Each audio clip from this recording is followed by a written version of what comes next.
Hi everyone, welcome back to my channel. ನಾನು ಇವತ್ತು ಒಂದೊಳ್ಳೆ ಹೆಲ್ದಿ ಫ್ರೂಟ್ ಐಸ್ ಕ್ರೀಮ್ ನ ಮಾಡಿ ತೋರಿಸ್ತಾ ಇದ್ದೀನಿ. ಅದ್ರಲ್ಲೂ ಇದು ಯಾವ ಹಣ್ಣು ಅಂತ ಗೆಸ್ ಮಾಡಿ. ನಾನ್ ಮಾಡ್ತಿರೋದು ಇದು ಸಪೋಟ ಹಣ್ಣಿಂದು ಐಸ್ ಕ್ರೀಮ್. ಇವಾಗ ಸಮ್ಮರ್ ಸ್ಟಾರ್ಟ್ ಆಗಿದೆ, ಸೊ ಮಕ್ಳಿಗೂನು ಬೇಕು ತಂಪಾಗಿ ಏನಾದ್ರು, ನಮಗೂ ಏನಾದ್ರು ತಣ್ಣಗಿರೋದೇನೇನಾದ್ರು ತಿನ್ನೋಣ ಅಂತ ಅನ್ನಿಸ್ತಾ ಇರುತ್ತೆ. ಹಂಗಾಗಿ ಹೊರಗಡೆಯಿಂದ ತಂದು ತಿನ್ನೋದೇನಿಕೆ ಅಂತ ಹೇಳಿ ಸಪೋಟ ಇಂದನೇ ನಾನಿಲ್ಲಿ ಐಸ್ ಕ್ರೀಮ್ ನ ಮಾಡ್ತಾ ಇದ್ದೀನಿ. ಯಾವಾಗ್ಲೂ ಸಪೋಟ ಇಂದ ನಾವು ಮಿಲ್ಕ್ ಶೇಕ್ ನ ಮಾಡ್ಕೊಳ್ತೀವಿ, ಚೀಕು ಮಿಲ್ಕ್ ಶೇಕ್.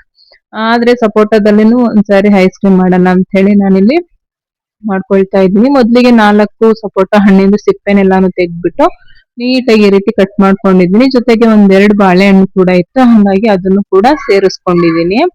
ಇವಾಗ ಇದೆಲ್ಲಾನು ಚೆನ್ನಾಗಿ ಬೀಜ ಎಲ್ಲಾನು ತೆಗ್ದ್ಬಿಟ್ಟು ಕಟ್ ಮಾಡಿ ಒಂದು ಬಾಕ್ಸ್ ನಲ್ಲಿ ಎಲ್ಲಾನು ಹಾಕ್ಬಿಟ್ಟು ಇದನ್ನ ಫ್ರೀಜರ್ ನಲ್ಲಿ ಒಂದು 5 ರಿಂದ 6 ಅವರ್ ನಾವು ಫ್ರೀಸ್ ಮಾಡ್ಕೊಳ್ಬೇಕು.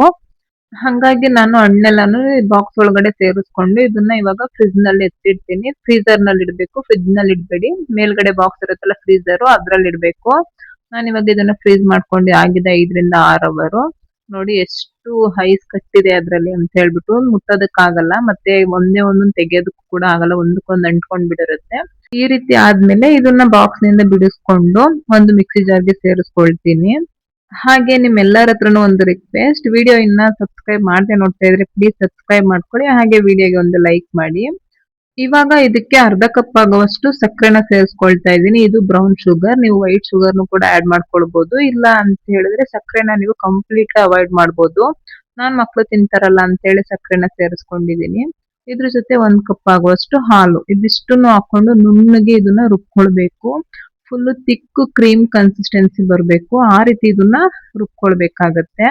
ಈ ರೀತಿ ರುಬ್ಕೊಂಡಿದ್ದಾದ್ಮೇಲೆ ಮತ್ತೆ ಇದನ್ನ ಒಂದು ಬಾಕ್ಸ್ ನಲ್ಲಿ ಹಾಕಿ ಫ್ರೀಜರ್ ನಲ್ಲಿ ಒಂದು ಹೋಲ್ ನೈಟ್ ನಾವ್ ಇದನ್ನ ಬಿಡ್ಬೋದು. ಅಥವಾ ಬಿಡಕ್ಕಾಗಲ್ಲ, ಬೇಕು ಅರ್ಜೆಂಟ್ ಆಗಿ ತಿನ್ಬೇಕು ನಾವು ಅಂತ ಹೇಳಿದ್ರೆ ಒಂದ್ 8 ರಿಂದ 10 ಅವರ್ ಆದ್ರೂ ನಾವ್ ಇದನ್ನ ಫ್ರೀಜರ್ ನಲ್ಲಿ ಇಟ್ಕೊಂಡ್ರೆ ಚೆನ್ನಾಗಿ ಇದು ಸೆಟ್ ಆಗಿರುತ್ತೆ. ನೋಡಿ ಇವಾಗ ನಾನು ಫ್ರೀಜರ್ ನಲ್ಲಿ ಇಟ್ಟು ನೆಕ್ಸ್ಟ್ ಡೇ ನಾನು ಇದನ್ನ ಸರ್ವ್ ಮಾಡ್ತಾ ಇದ್ದೀನಿ. ಎಷ್ಟು ಚೆನ್ನಾಗಿ ಐಸ್ ಕ್ರೀಮ್ ಸೆಟ್ ಆಗಿದೆ ಅಲ್ವಾ. ಹಾಗೆ ಇದ್ರ ರುಚಿನೂ ಅಷ್ಟೇನೆ ತುಂಬಾನೇ ಚೆನ್ನಾಗಿತ್ತು. ಯಾವಾಗ್ಲೂ ಚೀಕು ಮಿಲ್ಕ್ ಶೇಕ್ ನೇ ಕುಡ್ದು ನಿಮ್ಗೆ ಬೋರ್ ಆಗಿದ್ರೆ ಈ ತರ ಐಸ್ ಕ್ರೀಮ್ ನ ಒಂದ್ಸಾರಿ ಟ್ರೈ ಮಾಡಿ ನೋಡಿ, ತುಂಬಾನೇ ಚೆನ್ನಾಗಿರುತ್ತೆ. ಮಕ್ಳಾಗಿರ್ಬೋದು ಅಥವಾ ದೊಡ್ಡವರಿಗಾಗಿರ್ಬೋದು ಎಲ್ರಿಗೂ ಕೂಡ ತುಂಬಾನೇ ಇಷ್ಟ ಆಗುತ್ತೆ. ಹಾಗೆ ನೀವು ಏನಾದ್ರು ಡಯಟ್ ಅಲ್ಲಿ ಇದ್ದೀರಾ, ವೆಯ್ಟ್ ಲಾಸ್ ಮಾಡ್ತಿದ್ದೀರಾ, ನಮ್ಗೆ ಐಸ್ ಕ್ರೀಮ್ ತಿನ್ಬೇಕು ಅನ್ಸಿದೆ ಬಟ್ ತಿನ್ನೋದಕ್ಕಾಗಲ್ಲ, ಗಿಲ್ಟ್ ಆಗುತ್ತೆ ಅಂತ ಏನಾದ್ರು ಅನ್ಸಿದ್ರೆ ನಿಮ್ಗೆ ಈ ತರ ಒಂದ್ಸಾರಿ ಟ್ರೈ ಮಾಡಿ ನೋಡಿ. ಇದ್ರಲ್ಲಿ ನೀವು ಸಕ್ಕರೆನ ಬೇಕಿದ್ರೆ ಅವಾಯ್ಡ್ ಮಾಡ್ಕೊಳ್ಬಹುದು. ಸಕ್ಕರೆ ಹಾಕೊಳ್ಳಿಲ್ಲ ಅಂದ್ರೂ ಕೂಡ ಟೇಸ್ಟ್ ಚೆನ್ನಾಗೇನೆ ಬರುತ್ತೆ, ಯಾಕಂದ್ರೆ ಸಪೋಟದಲ್ಲಿ ಮೊದ್ಲೇ ಸಿಹಿ ಅಂಶ ಜಾಸ್ತಿ ಇರುತ್ತೆ. ಹಂಗಾಗಿ ಸಕ್ಕರೆ ಇಲ್ಲದೆ ಇದ್ರೂ ನಡೆಯುತ್ತೆ. ಇದೊಂದು ಡಯಟ್ ಫ್ರೆಂಡ್ಲಿ ಐಸ್ ಕ್ರೀಮ್ ಅಂತಾನೆ ಹೇಳ್ಬೋದು, ಸಕ್ಕರೆ ಹಾಕಲ್ದೆ ತಿಂದ್ರೆ. ಇಷ್ಟೇ, ಈ ಒಂದು ಹೆಲ್ದಿ ಐಸ್ ಕ್ರೀಮ್ ರೆಡಿನೇ ಆಗೋಗುತ್ತೆ. ನಾನು ಇದನ್ನ ಸರ್ವ್ ಮಾಡ್ಬೇಕಾದ್ರೆ 1 ಸ್ಪೂನ್ ಜೇನುತುಪ್ಪ ಮತ್ತೆ ಸ್ವಲ್ಪ ಪಿಸ್ತಾನ ಪುಡಿ ಮಾಡಿ ಇಲ್ಲಿ ಸೇರಿಸ್ಕೊಂಡಿದ್ದೀನಿ. ಎಕ್ಸ್ಟ್ರಾ ಟೇಸ್ಟ್ ಸಿಗುತ್ತೆ ಅಂತಾನೆ ಹೇಳ್ಬೋದು. ನಾನು ಇವಾಗ ನನ್ನ ಮಗಳಿಗೂ ಕೂಡ ತಿನ್ನಿಸ್ತಾ ಇದೆ, ಇಬ್ರು ಕೂಡ ಇಷ್ಟಪಟ್ಟು ತಿಂದ್ರು. ಇವಳಂತೂ ಈ ಸಪೋಟ ಐಸ್ ಕ್ರೀಮ್ ನ ಫೀಲ್ ಮಾಡ್ಕೊಂಡು ತಿಂತಾ ಇದ್ಲು. ಒಂದೇ ಸರಿ 2 ಬೌಲ್ ಐಸ್ ಕ್ರೀಮ್ ನ ಇವರು ಖಾಲಿ ಮಾಡಿದ್ರು, ಅಷ್ಟು ಚೆನ್ನಾಗಿತ್ತು ಐಸ್ ಕ್ರೀಮ್ ಅಂತೂ. ನೀವು ಒಂದ್ಸರಿ ಖಂಡಿತ ಟ್ರೈ ಮಾಡಿ, ಎಲ್ಲರಿಗೂ ಇಷ್ಟ ಆಗುತ್ತೆ.